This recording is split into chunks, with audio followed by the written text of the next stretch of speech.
Did you know 8 out of 10 sales are made between the 5th and 12th contact? Surprising, isn't it? Well, that's exactly what I want to talk to you today about is the follow-up and how important it is, how you can do it, and why you should do it. So hi, I'm Carrie Shepard. I'm a business mentor for women entrepreneurs, and I feel passionately about helping women master the sales conversation. And it doesn't mean just that initial sales conversation. So let's talk all things follow-up today. Did you realize that over 48% of people never follow up? So are you one of those 48%? If so, I can imagine why you're not following up. One, you don't know what to say. You go to write that follow-up email and you don't know what to say. You go to pick up the phone and you don't know what to say. The other reason that most people don't follow up is because they're not organized. They don't even know when they should be following up. They don't remember who they've spoken to or what they've said. So I want to help you out with those two problems today and give you some tips.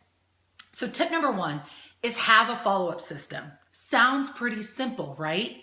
But most people don't even have a system. They just rely on their memory or on Post-it notes or on scraps of paper. And that's not the way to run a professional business. And I know that you want to make a lot of money so you can make a difference. And so we need to get a system in place. A very simple way to follow up is to keep an Excel spreadsheet. Keep a spreadsheet of who you talked to, when you talked to them, what you talked about, and note on there when the next follow-up date is. So once you have this system, then you obviously need to check in with it every day. So that's part of my morning activity when I'm first getting my day started is I pull up my spreadsheet and I know who I need to follow up with. I have the details of our last conversation. I also keep a Word document on each client that I speak to so I can take notes as we're talking and I can refer back to them because it's really important that you remember what you talked about. So tip number one is have a system and use the system. Tip number two is be creative in your follow-up. So many coaches out there are just sending emails. They're scripted emails that have no personality in them and they get deleted. They don't get returned because people can feel if you're not sincere. People can feel if it's just part of your process. So some of the tips that I like to give my clients are use a video. Instead of sending a plain Jane boring email, shoot your prospective client a short little video. Let them know you're thinking about them and provide them some value. And that's actually tip number three, but you can do it in the video. You can also send them a voice message. So those are easy to record. You can just use your iPhone and record them a voice memo. Just let them know again that you're thinking about them, you wanted to follow back up with them, and give them some sort of call to action. So do you want them to email you? Do you want them to call you? What do you want them to do?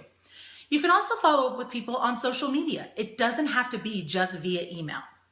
And last but not least, again, so simple, but pick up the phone.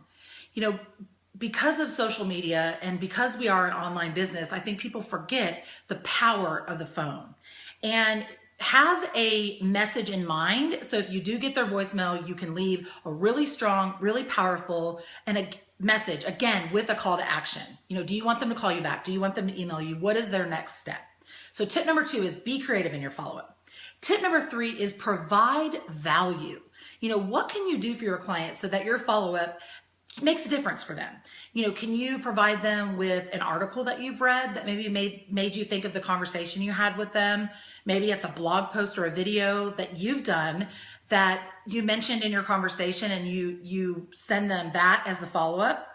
The other thing is it's just basically letting them know that you're thinking about them, but then giving them something that's going to help them regardless if they choose to work with you or not, because then they're going to remember how valuable you are. So that's tip number three, is to provide value. And last but not least is tip number four, and that's remind them of how you can help them. Because obviously we're all super busy, and us as the coach or the business, we know what we can do. We know how we can help people, but that person on the other end of the phone, they may not have even remembered your conversation. They may not remember who you are. And so remind them of how you can help them. And again, this goes back to taking really good notes on your conversation so that you can remember what their problem is and what they're looking for. So tip number four is to remind your prospective client of how you can help them. So again, these 4 tips are going to help you to be the person that stands out and be the person that is part of the 52% of the population that follows up and close more sales. So again, just as a recap, you want to have a follow-up system and use it. Tip number 2 is be creative in your follow-up. Tip number 3 is provide value. And tip number 4 is remind them of how you can help them. So I hope this has been helpful. I would love to hear from you. Do you have a follow-up system you use? Share it with us. And if not, what tip has been most valuable and how are you going to implement your follow-up system? So I would love it if this video has been valuable for you to share it. Please give me a thumbs up and like the channel here so that you can be updated on all the upcoming helpful, useful videos that I will be doing. So until next time, have a beautiful day and be blessed.